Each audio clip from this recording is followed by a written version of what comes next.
বিশ্বাসঘাতকতার শিকার আপনি, আইন আপনার পাশে আছে।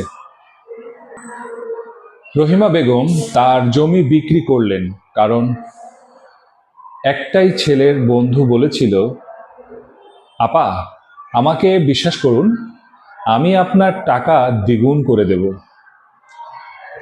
রহিমা বেগম বিশ্বাস করলেন, জমি বেচলেন, 7 লক্ষ টাকা দিলেন। 6 মাস পর সেই ছেলের ফোন ধরে না সে আর। বাড়িতে গেলেন, দরজা বন্ধ। পাড়ার লোক বলল সে দেশ ছেড়ে চলে গেছে। যাকে সব দিয়েছিলেন সেই আসল বেঈমান। এই গল্প শুধু রহিমা বেগমের নয়, বাংলাদেশে প্রতিটি দিন এই ধরনের বিশ্বাসঘাতকতার শিকার হচ্ছেন হাজার হাজার মানুষ। কিন্তু আজকের ভিডিওতে আমি আপনাদেরকে শুধু কষ্টের গল্প শোনাতে আসিনি।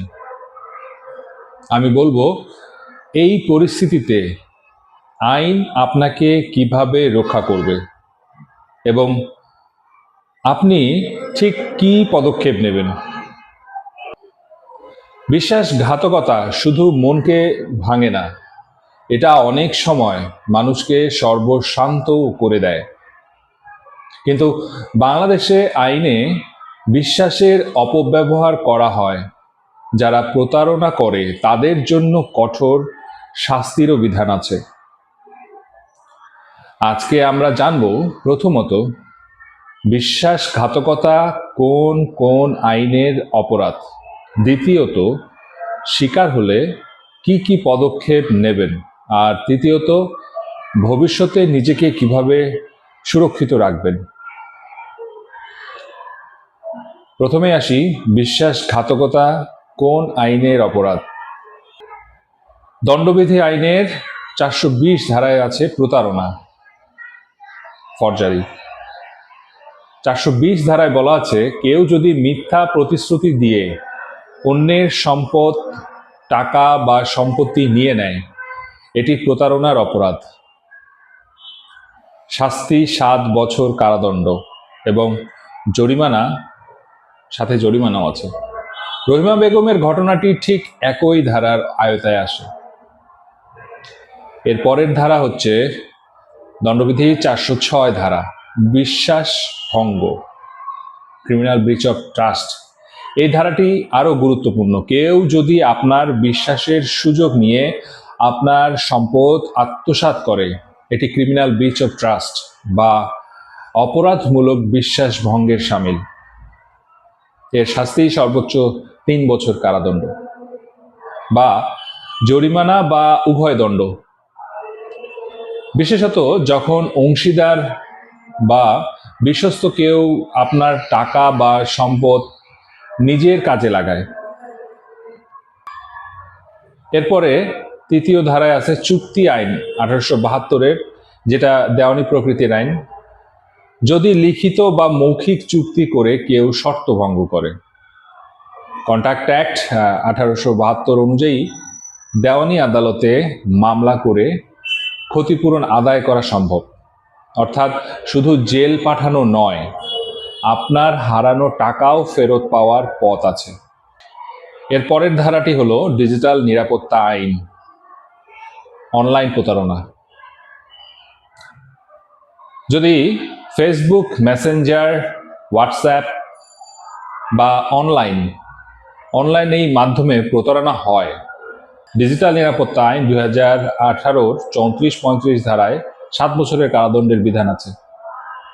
এরপরে আসি, প্রতারণার শিকার হলে কি করবেন আপনি।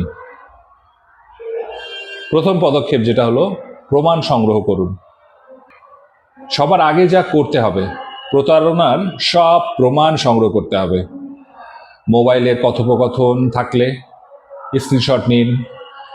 টাকা দিয়ে থাকলে ব্যাংক স্টেটমেন্ট বা বিকাশ রেকর্ড রাখুন।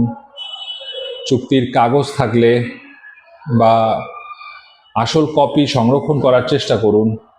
সাক্ষী থাকলে সাক্ষীদেরকে তাদের নাম, যোগাযোগ করার নম্বর, ঠিকানা সংগ্রহ রাখুন। মনে রাখবেন, আদালতে আপনার প্রমাণই সবকিছু, আবেগ নয়। প্রমাণ দিয়েই আপনাকে বিচার করতে হবে, আপনার আইনজীবীকে সাহায্য করতে হবে।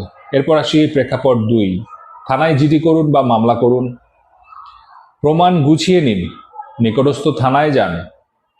প্রতারণার ঘটনা যে ঘটেছে, দণ্ডবিধির 420 ধারার মামলা করতে পারেন।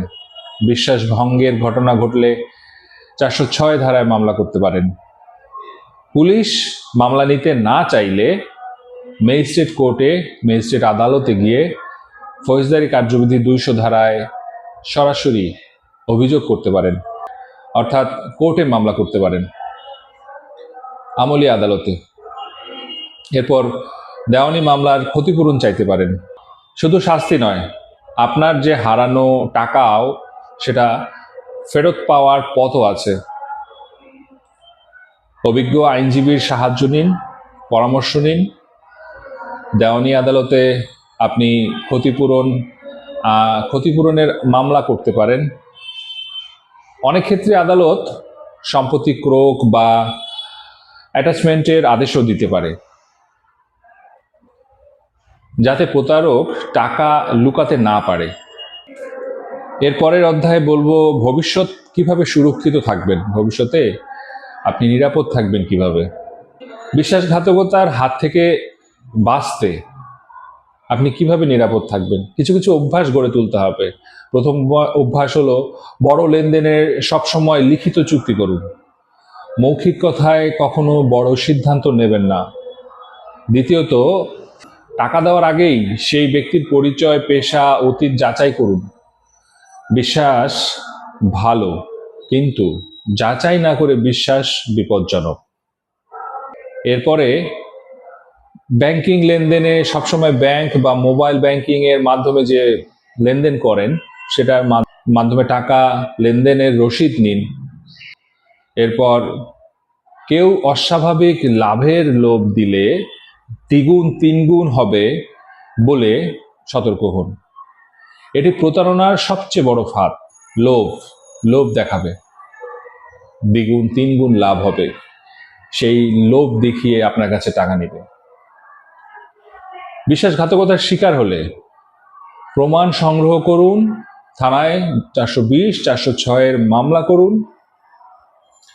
দেওয়ানি আদালতে ক্ষতিপূরণ চান। ভবিষ্যতে বাঁচতে লিখিত চুক্তি রাখুন, যাচাই করে বিশ্বাস করুন।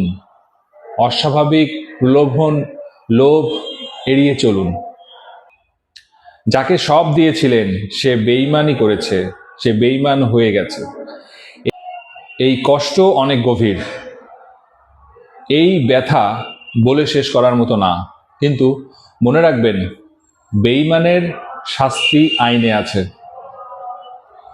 এবং আপনার হারানো পথ ফিরে পাওয়ার সুযোগও আইনে আছে। শুধু দরকার সঠিক সময়ের সঠিক পদক্ষেপের। হতাশ হবেন না, চুপ থাকবেন না, আইনের দরজা আপনার জন্যই খোলা আছে। এই ভিডিওটি শেয়ার করুন, হয়তো আপনার পরিচিত কেউ এখন এই পরিস্থিতিতে আছে। একটা শেয়ার তার জীবন বদলে দিতে পারে। চ্যানেলটি সাবস্ক্রাইব করুন, পেজটিকে ফলো দিয়ে রাখুন। এরকমই আইন নিয়ে সহজ এবং সৎ এবং কার্যকর তথ্যের জন্য আইন জানুন, অধিকার রক্ষা করুন। দেখা হবে পরের ভিডিওতে। ধন্যবাদ।